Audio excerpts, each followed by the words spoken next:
নমস্কার বন্ধুরা, প্রিয় আড্ডায় আজ রয়েছে আমাদের সাথে আমাদের অতিথি। বেঙ্গলি অ্যাসোসিয়েশনের নির্বাচন হতে চলছে 23 ফেব্রুয়ারি 2025। প্রেসিডেন্ট প্রার্থী হিসাবে শ্রী নিমাই গড়াই উনি রয়েছেন আমাদের সাথে। পেশাগতভাবে তিনি হচ্ছেন চার্টার্ড অ্যাকাউন্ট্যান্ট, প্রতিষ্ঠিত চার্টার্ড অ্যাকাউন্ট্যান্ট, আর তার সাথেও তিনি নবী মুম্বাই বেঙ্গলি অ্যাসোসিয়েশনের সাথে অনেক বছর ধরে জড়িত রয়েছেন প্রেসিডেন্ট হিসাবে, ট্রেজারার হিসাবে। তো তার সেই কর্মজীবনের, তার সেই উপলব্ধি, তার সেই অভিজ্ঞতার কথা আজ উনি শেয়ার করবেন আমাদের সাথে। তাই সঙ্গে থাকুন, আপনারা দেখতে থাকুন এসজি বং ডায়েরির কফি ও আড্ডা। নমস্কার। হ্যাঁ, নমস্কার নিবেদিতা, আপনাকে অসংখ্য ধন্যবাদ। আপনার চ্যানেলের সদস্যদের এবং নবী মুম্বাই বেঙ্গলি অ্যাসোসিয়েশনের সদস্যদের ধন্যবাদ জানাই। এসজি বং ডায়েরিকে আমি ধন্যবাদ জানাই। প্রথমত নবী মুম্বাই বেঙ্গলি অ্যাসোসিয়েশনের সাথে আমি বহুদিন ধরে জড়িত এবং আমার সৌভাগ্য হয়েছে যে দুটো টার্ম অ্যাজ এ ট্রেজারার আমাকে নবী মুম্বাই বেঙ্গলি অ্যাসোসিয়েশনের সদস্যরা নির্বাচিত করেছিলেন এবং একটা টার্ম প্রেসিডেন্টের জন্য। অ্যাজ এ ট্রেজারার এই অর্গানাইজেশনে যে উল্লেখযোগ্য কাজগুলো, তার মধ্যে অন্যতম ফাইন্যান্সিয়াল ডিসিপ্লিন MIS সিস্টেম আমি প্রথম চালু করেছিলাম। এরপর 80G আমাদের অর্গানাইজেশন 80G পাইনি অনেক দিন ধরে, সেটা আমি ইনিশিয়েট নিয়ে এই অর্গানাইজেশনের জন্য 80G বার করেছি প্রথম। কালচারাল অনুষ্ঠান সেগুলো হয়, সেগুলো যাতে সেলফ সাফিসিয়েন্ট হয়, যাতে বেঙ্গলি অ্যাসোসিয়েশনের ফান্ডের সাশ্রয় হয়, বড় কিছু ফান্ড আমরা ফিউচারের জন্য করে যেতে পারি, এইসবগুলো আমি অ্যাজ এ ট্রেজারার যখন ছিলাম তখন করেছি। খুব ভালো লাগলো জেনে। তবে আপনি তো যেমন এই সংস্থার সাথে জড়িত রয়েছেন ট্রেজারার হিসাবে, তেমনি তো প্রেসিডেন্ট হিসাবেও বহু বছর ছিলেন। নিবেদিতা, আমি 2019 থেকে 22 এই টেনিয়রে প্রেসিডেন্ট ছিলাম। বাট আমার দুর্ভাগ্য যে ওই সময় আপনি তো জানেন কোভিডে পুরো দেশ, পুরো পৃথিবী কোভিডের প্রকোপে ছিলেন। তো ওই সময় খুব একটা বেশি করার ইচ্ছা ছিল, কিন্তু করতে পারিনি বিকজ অফ কোভিড।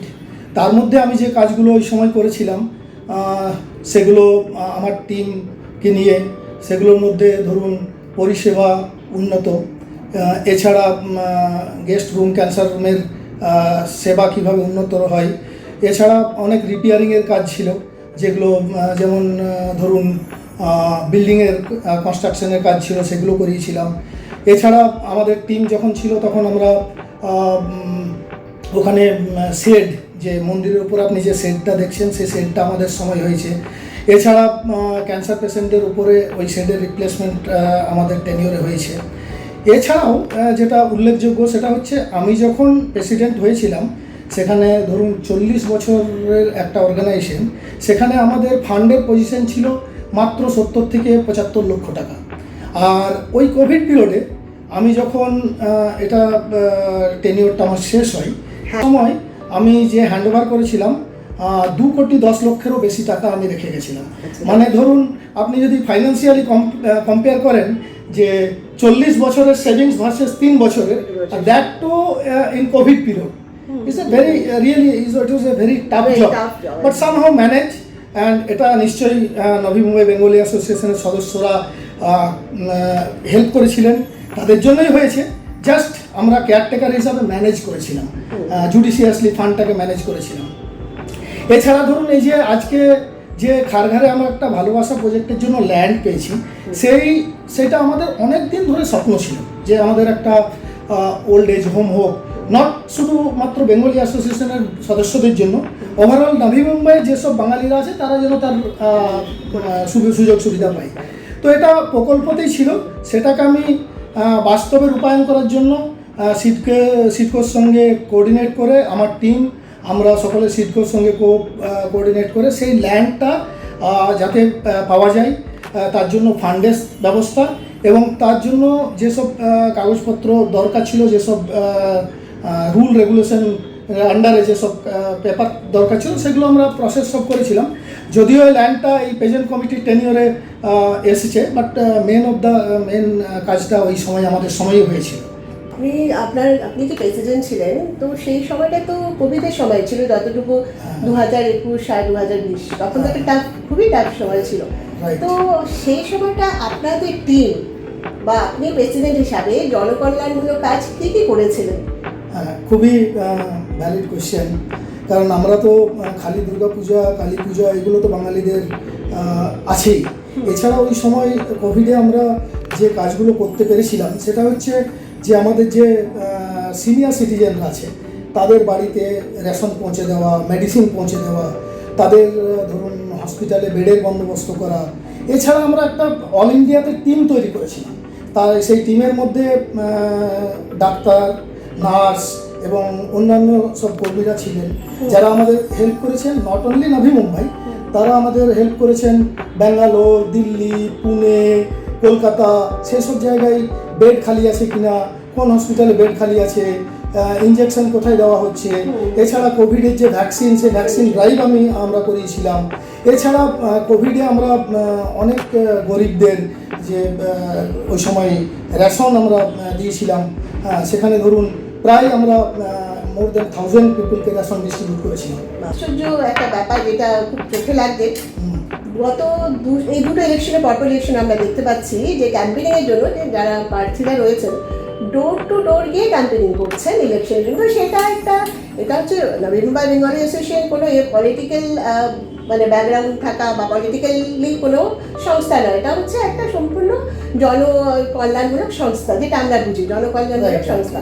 তো সেখানে এই ব্যাপারটা একটু মানে খুব আশ্চর্য লাগছে দেখে যে door to door campaigning.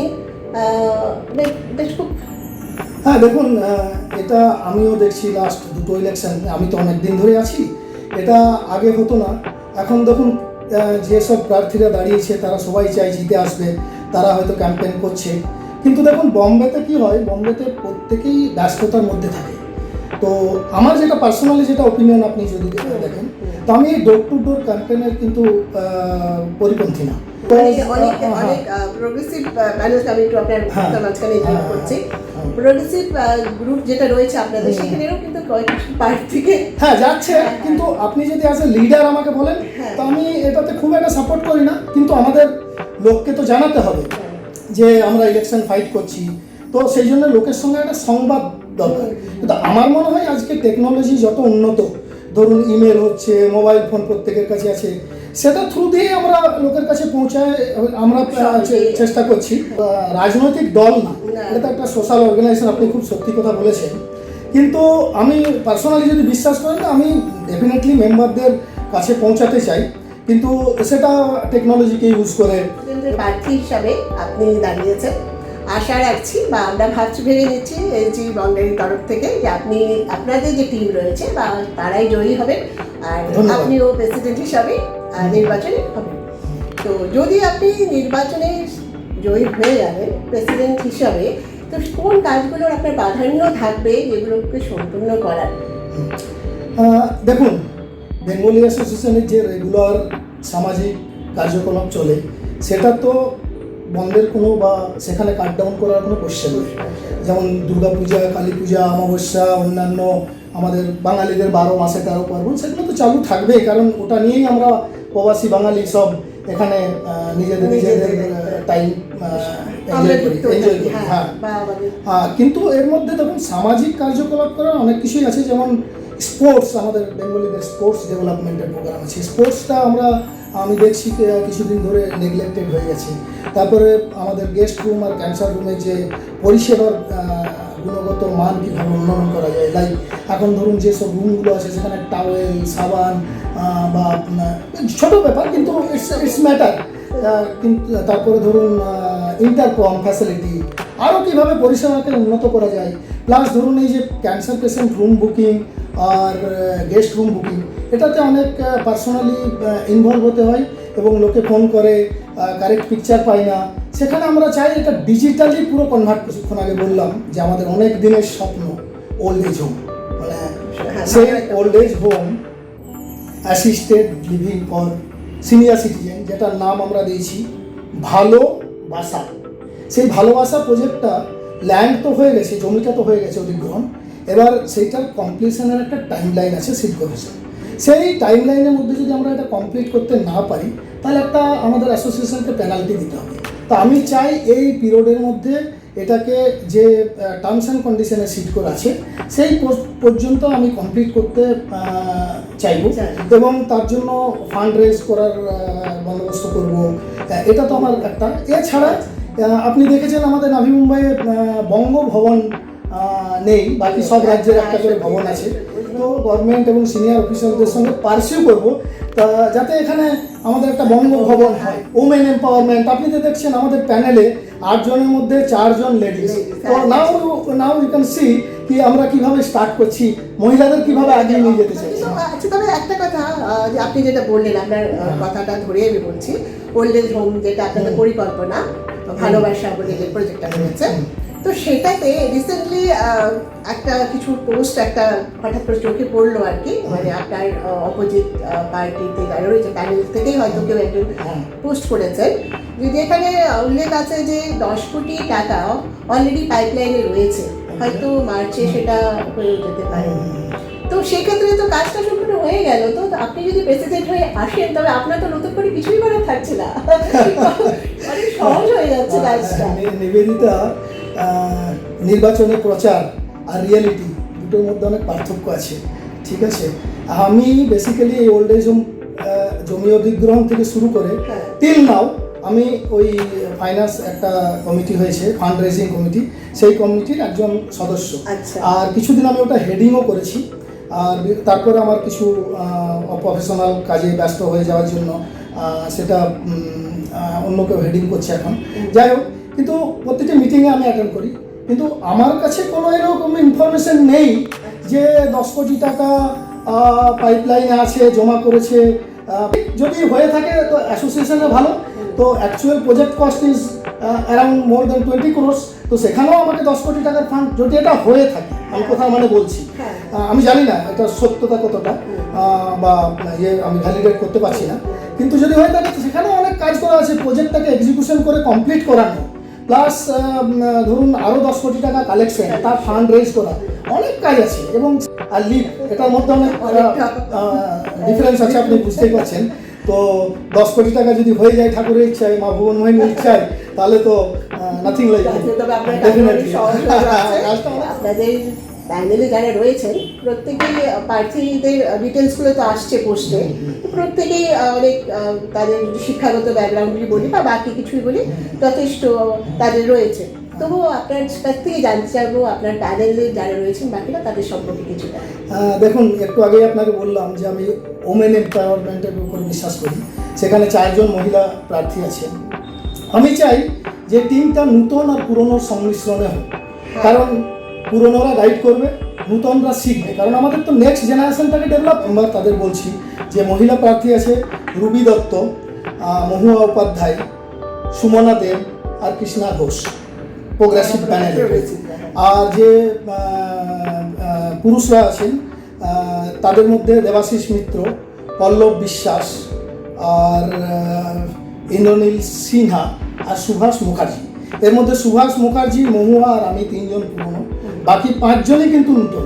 Bengali অ্যাসোসিয়েশনের সদস্যদের কাছে অনুরোধ করব যে আপনারা নতুন প্যানেলকে, নতুন মেম্বার্সদের চান্স দিন এবং তাদের কাজ করার সুযোগ করে দিন। যদি নতুনরা চান্স না পায় তাহলে কী করে আপনি বুঝবেন হু ইজ দ্য বেস্ট? সেটা তো আপনাকে চান্স দিতে হবে। আমিও একদিন নতুন ছিলাম, আজকে আমি পুরনো হয়ে আমি আজকে লিড করছি। তো এটাই আমার সমস্ত নাভি মুম্বাই বেঙ্গলি অ্যাসোসিয়েশন আপনার চ্যানেলের মাধ্যমে আমি অনুরোধ জানাচ্ছি যে আপনাদের সমর্থন চাই। আপনারা সমর্থন করুন আমাদের টিমকে। ডেফিনেটলি আপনাদের যে আশা আছে আশা করি পূরণ করতে সমর্থ হবে। ধন্যবাদ। তো আমি আমার এসডি বঙ্গাড়ি আমার চ্যানেলের তরফ থেকে আর আমি নিজেও আপনাদেরকে জন্য রইল, আপনাদের পুরো টিমের জন্য রইল অসংখ্য শুভেচ্ছা। ধন্যবাদ। ওকে ওকে বন্ধুরা, এতক্ষণ আপনারা শুনছিলেন সাক্ষাৎকারে আমাদের অতিথি ছিল এবার প্রেসিডেন্ট প্রার্থী শ্রী নিমাই গড়াই। বন্ধুরা, আপনারা আসুন 23 তারিখে 23 ফেব্রুয়ারি সকাল 9টা থেকে 5টা, এই হচ্ছে ভোটের সময়। আপনারা আসুন, ভোট দিন। আর যে প্রার্থীকে নির্বাচন করলে নাভি মুম্বাই বেঙ্গলি অ্যাসোসিয়েশন আরও অগ্রসরের দিকে যাবে, সেই প্রার্থীকে আপনারা ভোট দিয়ে জয়ী করুন। চ্যানেলটাকে সাবস্ক্রাইব করে নেবেন, নোটিফিকেশন অন করে নেবেন। তবে আজকে এখানে ধন্যবাদ।